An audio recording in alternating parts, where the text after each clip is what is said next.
Welcome to the Men's Journal Everyday Warrior podcast. I'm your host, Mike Sarraille. I'm proud to partner with Pendleton Whiskey. Pendleton Whiskey just released its 4th annual We've Got Your 6th limited edition military bottle to honor veterans of the United States Armed Forces. Pendleton Whiskey is also pledged to donate $100,000 of proceeds to support the Bob Woodruff Foundation. The Bob Woodruff Foundation helps create healthy, positive futures for our service members, veterans, and their families.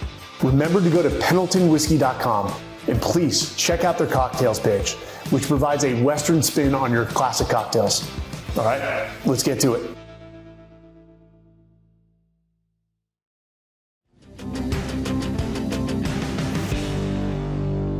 All right, guys, welcome back to the Men's Journal Everyday Warrior podcast. I'm your host, Mike Sarraille. I've got Pete Hegseth today. You are probably the most recognizable Fox host out there, maybe just me, but best-selling author. You've got a long rap sheet, but I think what I know Pete best for is one when he accidentally struck a West Point drummer with an axe. I say accidentally with air quotes because was it intentional? We'll never know. And then also, when he defiled a Harvard diploma. Which, what did the diploma do to you, man? Why would you do that? Why?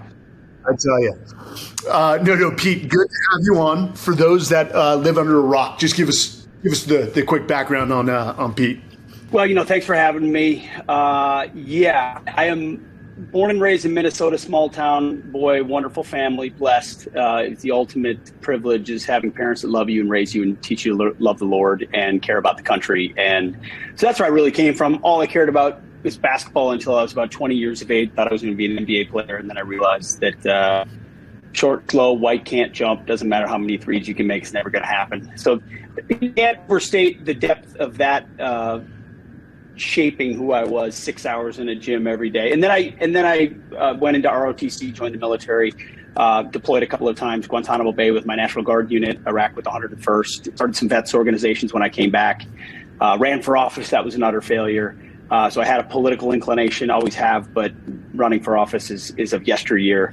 And got the degree that I then sent back because it's an indoctrination factory, was a part of another vets organization, and then started doing Fox stuff. And the axe incident, which I will comment on only briefly, was my first weekend ever hosting Fox and Friends. My first weekend ever.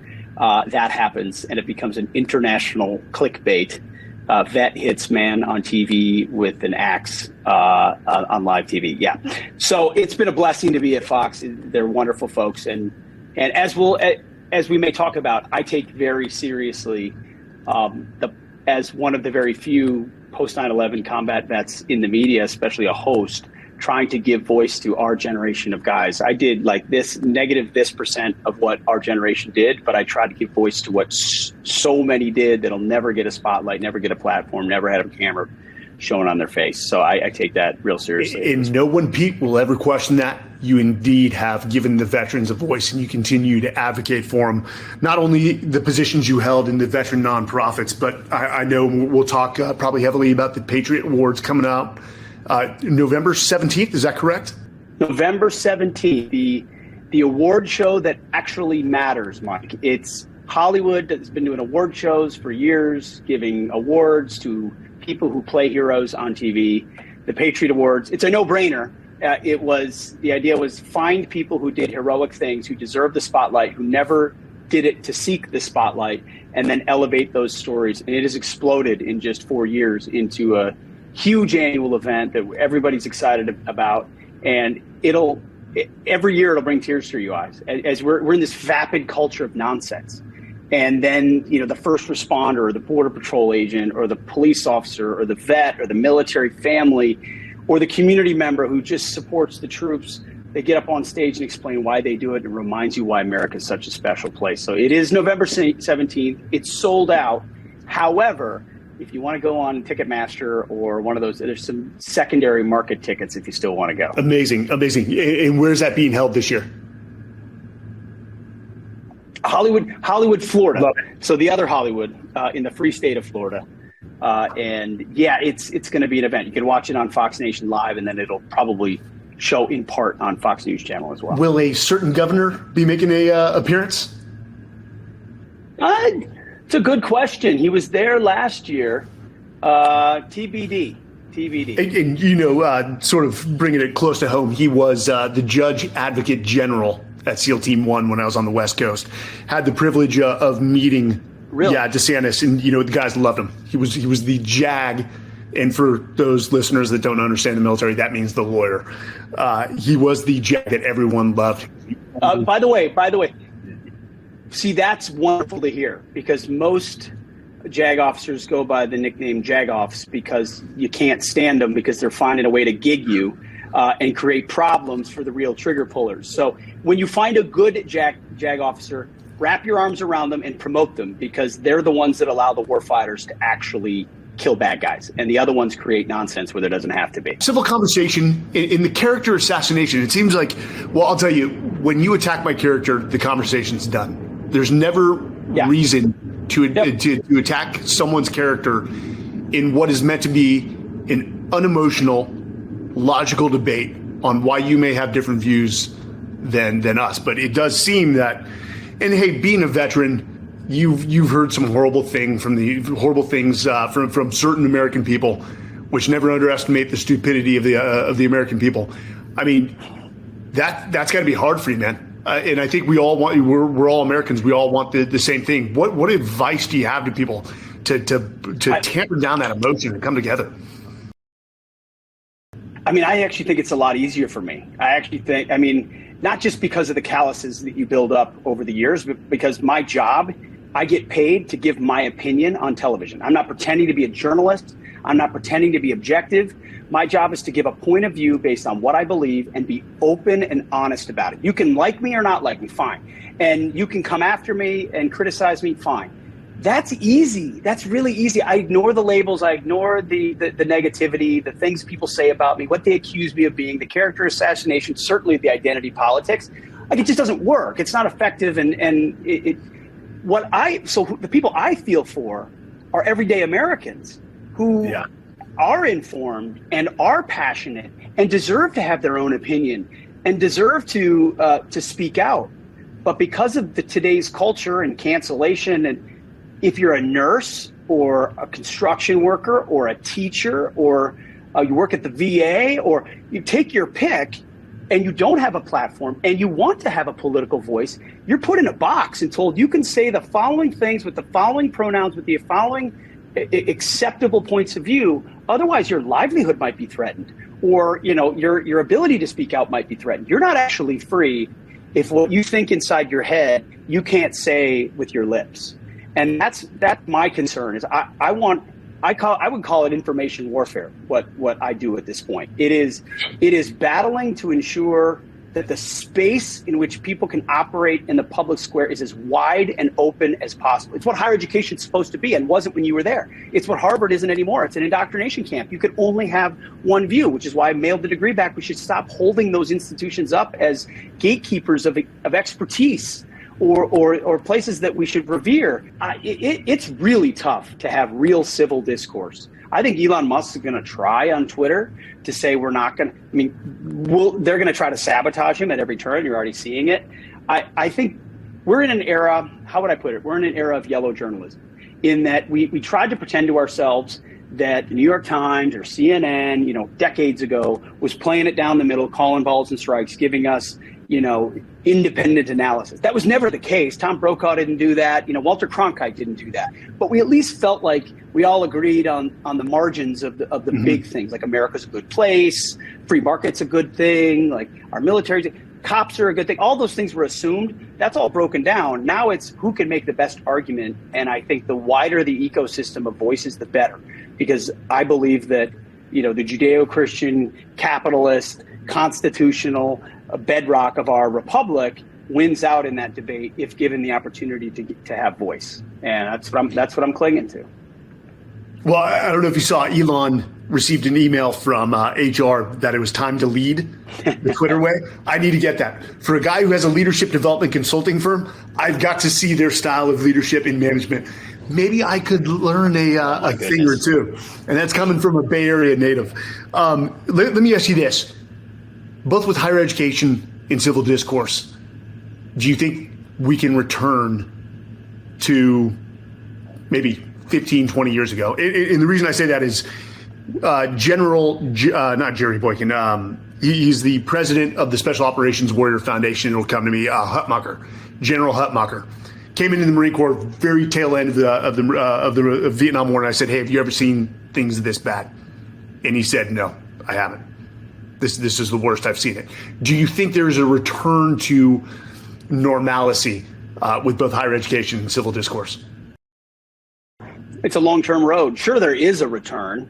That's why I wrote the last book I did called Battle for the American Mind. We've abdicated the education of our youngest kids for 100 years rapidly in the last decade and expected to have a shared civil discourse while pumping out kids who believe America's an evil place.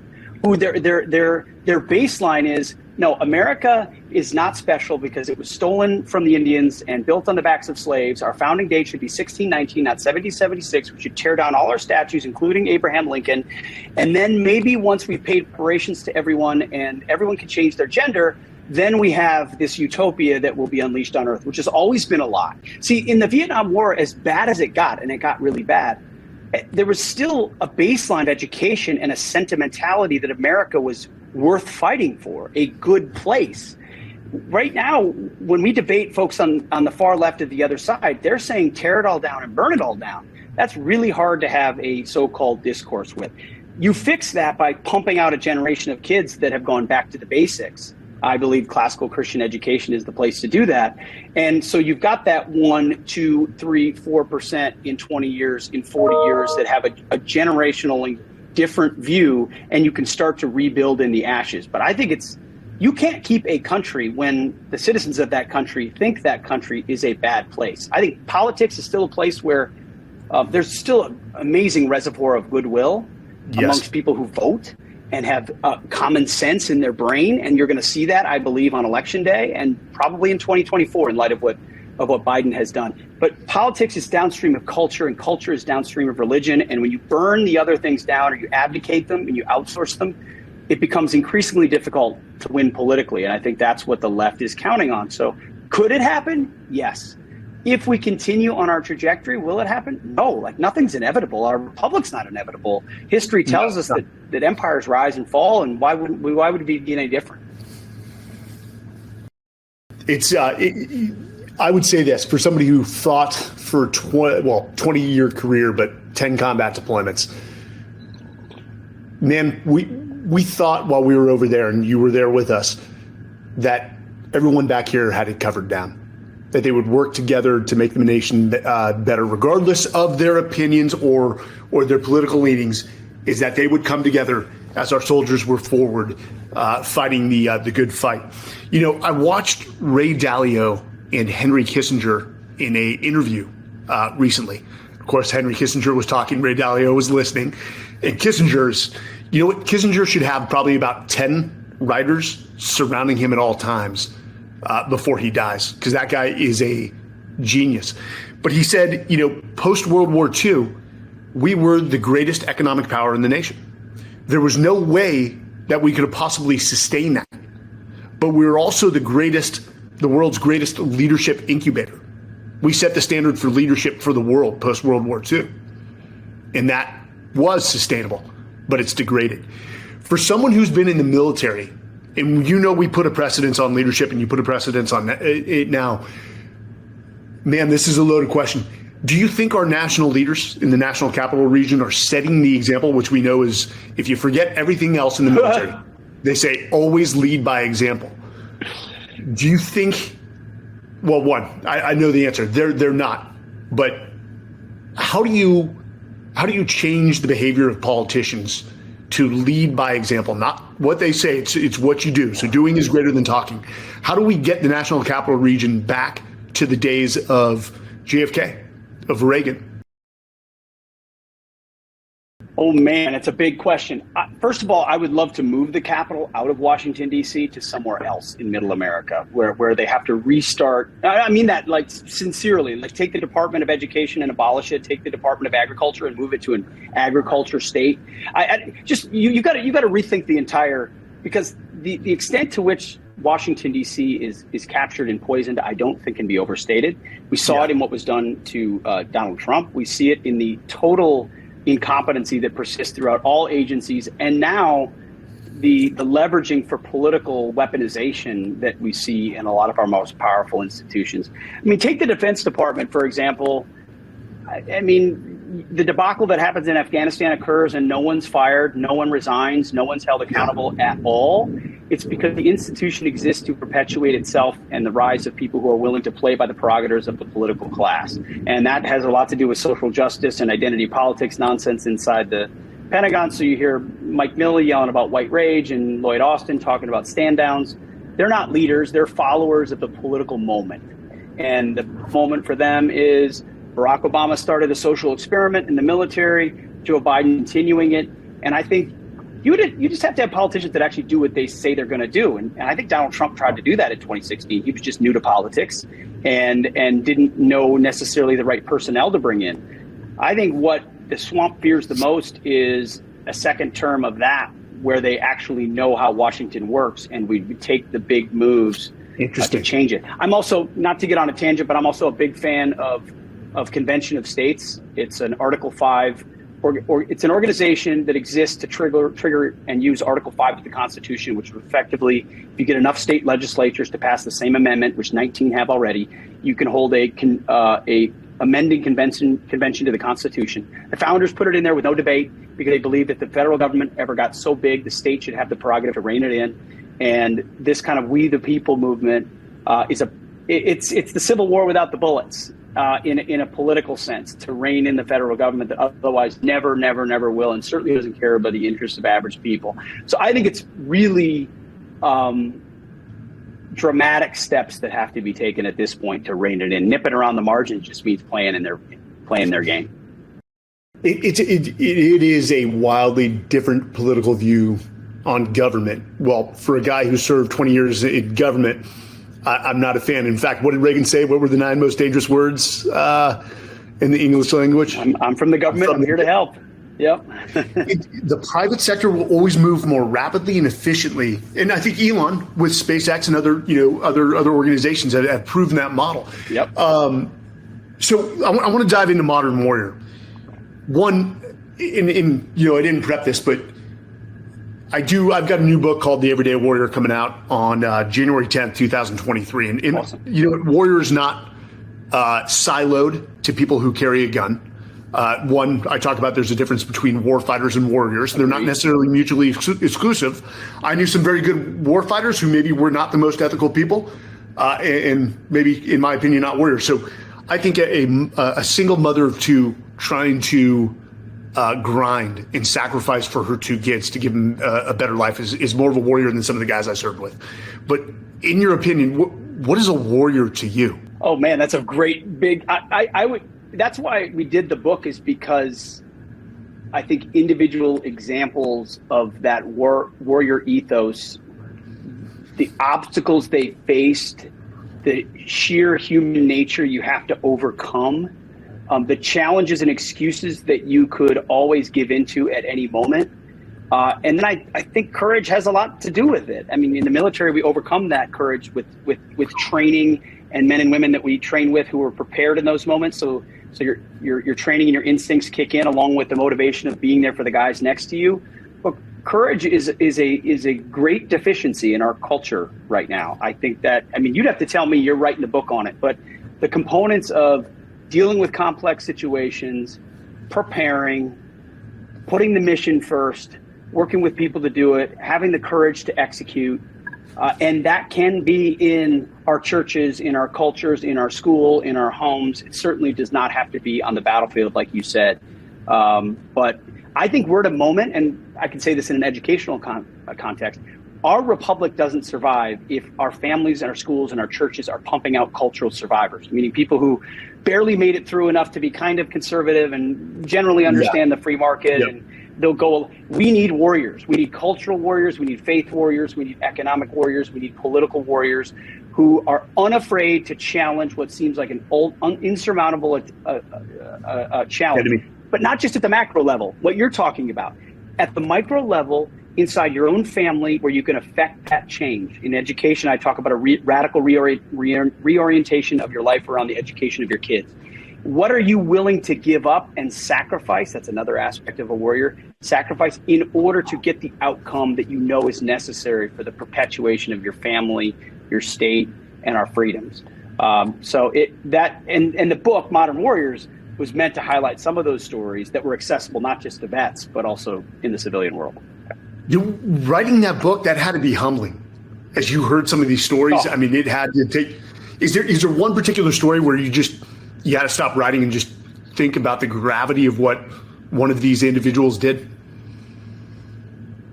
Well, I mean, you've got Nick Irving, the Reaper, one of the most decorated snipers. He talked about in the war, coming home and having to put the Reaper away and the challenges of transition and that exist in all of that.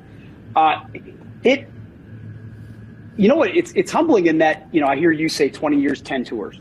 I did 12 years, 3 tours, but one of which was a guard, and another is a platoon leader, another one's an instructor. And what's humbling is to realize how many dudes did so much, assuming that on the domestic front they had our 6, only to realize that's not the case, and that the metaphorical war, cultural war, continues at home, and now we're going to have to be at the forefront of that again. And bringing out that realization amongst many of the stories was a big part of it. Yeah, you realize what a small part, but it also increases your pride of being a small part of that fight.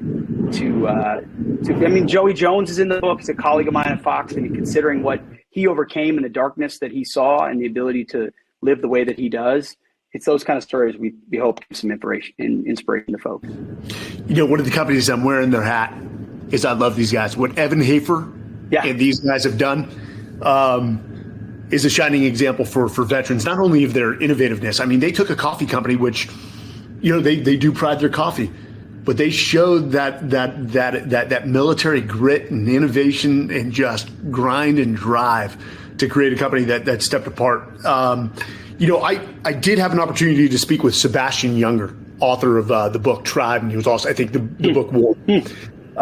He basically did the documentary on Restrepo, which was an amazing story. But, he said that he believed that part of the problem that we're seeing with the PTSD rates or suicide rates is when veterans come back, they come out of this culture that is where, they identify more with team than they do with self. It is a tribe. And they become so indoctrinated with it. It's part of the DNA that, hey, are my guys, my men and women, prepared for whatever they need? Is there something I can give them before I give myself? And that's rare in civilian populace. And then you come back and you see the leaders in the national capital region who can't get along, who can't act with professionalism and tact, which we drive home in the military. And then all of a sudden, it is such a just gross culture change that some vets just can't adapt to I guess, the civilian populace. And there's no sense, there's no common threads amongst men. And that is, when he said that, I'm like, it was a revelation. I'm almost to the point where he's absolutely right. And that's why I was struggling when I got out after 20 years is I had nothing in common with people who can't put others before themselves. He's absolutely right. I read his book cover to cover before I deployed to Afghanistan. If anybody would understand it, especially from the civilian side, it's him. The hardest part is finding that next chapter of purpose, which is effectively what you just described. And I remember coming back from my Iraq deployment to New York City at the moment when the Iraq War was maybe at its most unpopular. And I just, you can go dark real quick, and I was headed in that direction real quick. And I definitely had post-traumatic stress, and thankfully today, I'm working through passive disorder and into your lives. It's a whole nother conversation, but organizations that exist to plug in that next chapter of purpose, peer to peer, and you relate to what's going on, and you get the gallows humor, and you get the ribbing that comes with it and the connection that comes with it and the teamwork that comes with it. It's rare. I mean, Black Rifle Coffee is an example of it. There are others. There are other foundations that tap into that. Just finding ways to get dudes together to talk about the struggles that are common to all of us, and then equipping them to find that next chapter before the tunnel gets too dark. Yeah. And that's where, because I and anybody else could have gone in that direction, but I'm fortunate. I had an Ivy League degree in ROT. I had plenty of options. But, that corporal that was in my platoon who goes back to his hometown and was a very qualified machine gunner, how does that skill set immediately transition, and who in the world does he plug in with that understands what he's done and then finds that next chapter of purpose? And that's where we can't expect the VA, the government, to fix that. They're never going to. They're going to treat this guy like a number. And it's got to be us and our generation and organizations that reach out and find those guys. And plug them in. But Sebastian Younger's, he's right. Yeah, amazing individual. My company, Talent War Group, we place veterans into companies. Unfortunately, it's usually in the general manager position and up. But it was so frustrating and angering to convince companies to hire some of these amazing veterans coming out, very intelligent men and women. But they just couldn't pull the trigger because they didn't have industry experience. And that's why we wrote the book, The Talent War, how special operations and great organizations win on talent, because the military hires for character, not prior experience, because it doesn't exist. And more companies need to recognize, this is not lost on the business world. Herb Kelleher, the founder, early CEO of Southwest, said, "We hire for great attitudes. We can teach all the rest." And vets are unflappable, which I know is why you're holding the Patriots Award. Do you just perk up at this time of year now that this is becoming an annual thing? Oh, I'm psyched. Yes. It's we got a couple people reaching out saying, "Hey, I was going to go, but then my work changed and I'm not going to be able to attend. I got 2 tickets. And we're going to find, a vet, military family, or a first responder that wants to go and get them a seat, and they should be right up." It's last year we brought as many of the widows of the 13 in Afghanistan who were killed, and it was raw, but it was a real spotlight on people that deserve realized and thanked. There's actually a little pressure that comes with it, to be honest with you. I'm used to doing TV and I'm used to lights, but it's delivering on the depth of the mandate that we want this show to have, so that people really do walk away being reminded that we do love this country and there are people out there fighting for it. And I've seen a lot of the awards and who are getting them this year, and it's going to be amazing. It's going to be amazing. And I'll tell you this, and I say this sometimes. I don't know if I said this last year or when I said it, but when I stand up on a stage, especially like that, there'll be 7,000-8,000 people in the audience and television cameras and lights and phone. I always think about the dudes that I served with. I always do, because I think the applause and the ovations and the stuff that I get, I don't deserve it. There's so many dudes that I wish I could throw on that stage with me, who could feel that love that the nation has for them, that maybe they don't feel and maybe they don't see, especially in such a distracted culture. And so while I can't pull them all up, man, I think about them and I want to recognize them and I want to do them right. And I'll tell you this, when I'm on TV, I hear from them all the time if I mess up. I'll tell you that. If I get something wrong, especially on the vets military side, I hear about it and I love it, because I want them to feel like I can channel their voice also. So yeah, it's my favorite event of the year by far. And all of Fox is going this year, so it's gonna Tucker and Hannity and Laura and the Five and Fox and Friends, everybody's broadcasting from there. It's gonna be it'll be a fun event. So you get a text from your guys before that says, "Sir, don't suck." Yes. Exactly right. That is a verbatim quote, multiple of them that I get. Yes. Well, Pete, I can tell by the smile on your face when you're talking about your guys, and that's we see that amongst military leaders all the time. is they'd rather talk about their guys than they would talk about themselves. And I know you guys wish you could probably pass out 1,000 more awards at that award show. But for what you're doing on behalf of all veterans, thank you, brother. One, I want to ask you a few questions that we ask all our guests. Again, going back to the Everyday Warrior sort of motto of learning from people who've done a lot, which you've been highly successful. And we say that success leaves breadcrumbs. So collect all the breadcrumbs you can from the people around you and try to follow them to your own path for success, whatever that may be. So first question is, what is the toughest decision or hardest decision you've ever had to make in your life? Oh, I know, there's stumpers. Oh man, there are stumpers. Probably the biggest decision that I made, which I'm glad I made, was right when I came back from Guantanamo Bay in 2005. I went back to work at Bear Stearns. I was in the National Guard. Yep. I had no business working on Wall Street. And I was able to get in touch with my former platoon trainer from Fort Benning, now known as whatever they're going to call it. And he had an opening. I asked him, he had an opening as a platoon leader to go to Iraq in 6 weeks. And I'd just gotten back 2 months earlier from the longest year of my life at Guantanamo Bay. And I was newly married, and that marriage didn't end well, probably partly because of this. But it wrenched me because I knew I should probably stay home, but I knew I would ultimately regret it more than life itself if I didn't go to be a platoon leader at the height of the Iraq War with the Rakkasans and the 101st. But it was still a really, really tough decision. Probably the one where and since then I've kind of used the regret test. Is when I look at a decision, what would I, play it forward 2 months, 6 months, what would I regret not doing the most? And that's probably the best revealer of your gut of what you should do, even if in the moment you don't want to. That's a pretty common answer I hear from a lot of guys whose marriages ended in divorce because they were gone so much.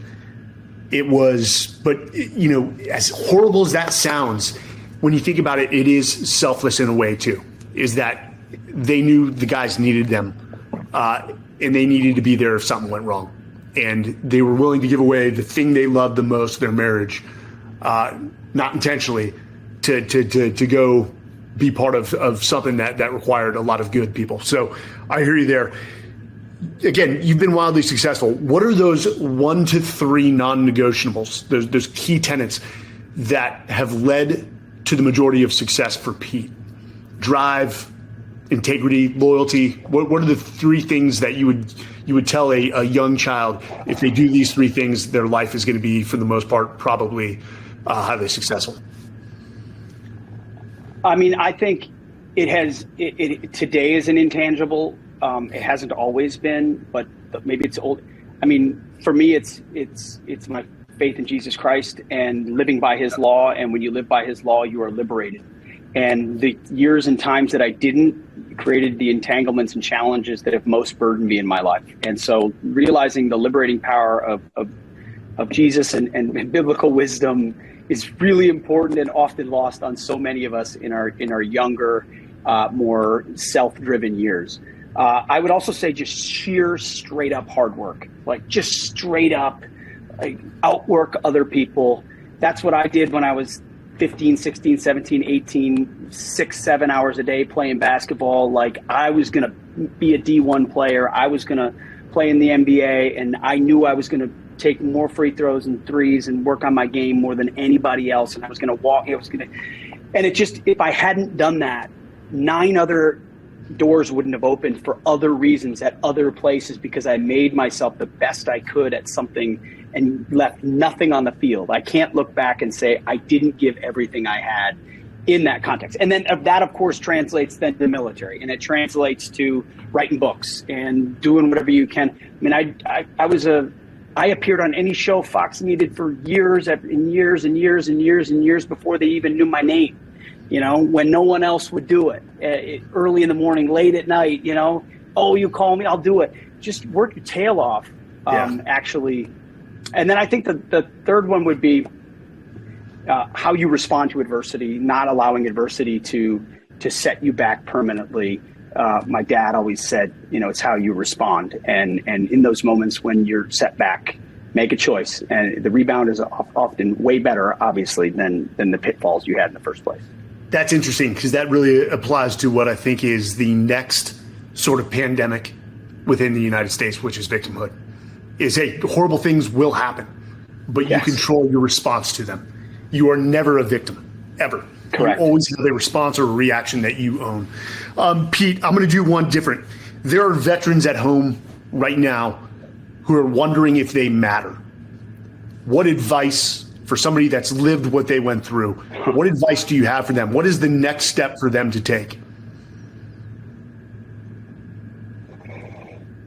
Drop on your knees and know that you got a Lord that loves you, even if it doesn't feel like anybody else does. And I know you saw that and said that when you were out there. Like we say, there's no atheists in foxholes. You know God is real with the things you see and the depravity of evil that you confront and the goodness of the people that you fought next to who dug in for something that is otherworldly in what you somehow survived.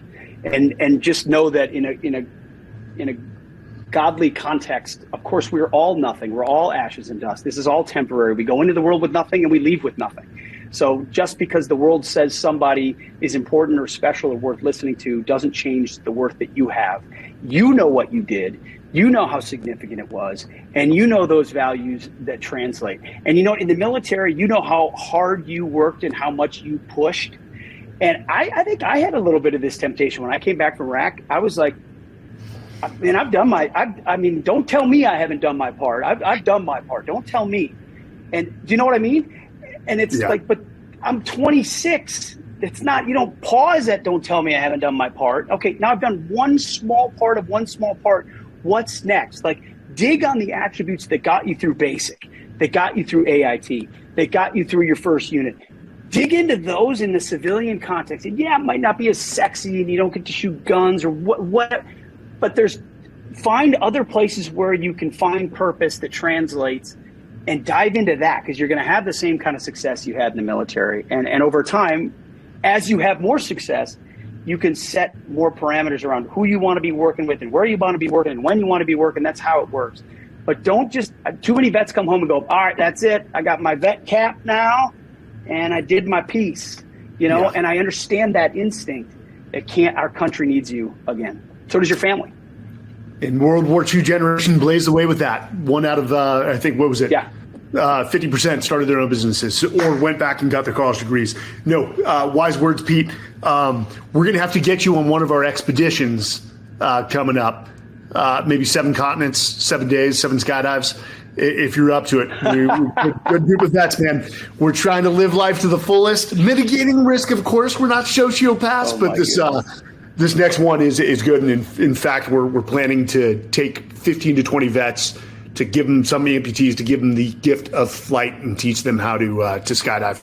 We'll get you, we'll send you an invite on that one.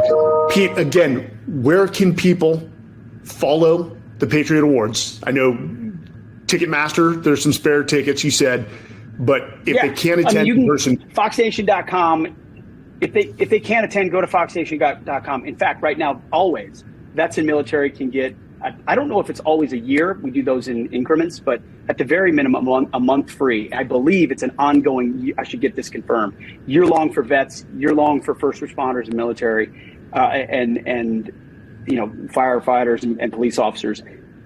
Just check out the content. Like it's the exact opposite of what you're going to see on Netflix or Disney or take your pick. Like this is content, quality content created by people who love our military, love our Cops lives there now. The show that got canceled now lives on Fox Nation. We have a show called Modern Warriors where we just get 5 dudes around a campfire or in a lounge drinking whiskey talking about the military and the state of the military and combat, and it's stuff I think people will relate to. And then when the award show happens, you can watch it live. And if you really want to go, there's still ways to figure it out, although I think it's getting a little pricey right now, unfortunately. I bet it is. I appreciate you highlighting it. I really do. It's a fun event, and I'm proud to be a part of it. Well, Pete, I can't thank you enough for joining us and for fighting the good fight, despite what the other side may throw your way and attack your character. Hold your ground, man. Moral courage is the one thing that we have a deficit in this nation. Physical courage, we have it in spades. But hey, man, we'll drop all the links for the Patriots Award so that the listeners can find it. I will be tuning in. And again, thank you for joining us. Thank you for your wisdom. And for all our listeners, this is the Men's Journal Everyday Warrior podcast. We will see you again. Thanks for joining us on another episode of the Men's Journal Everyday Warrior podcast. Hey, whatever platform you utilize to listen to our podcast, please leave a review. We read all of them. That's how we get better. And lastly, again, thank you to our sponsor, Pendleton Whiskey. We've got your six. Cheers.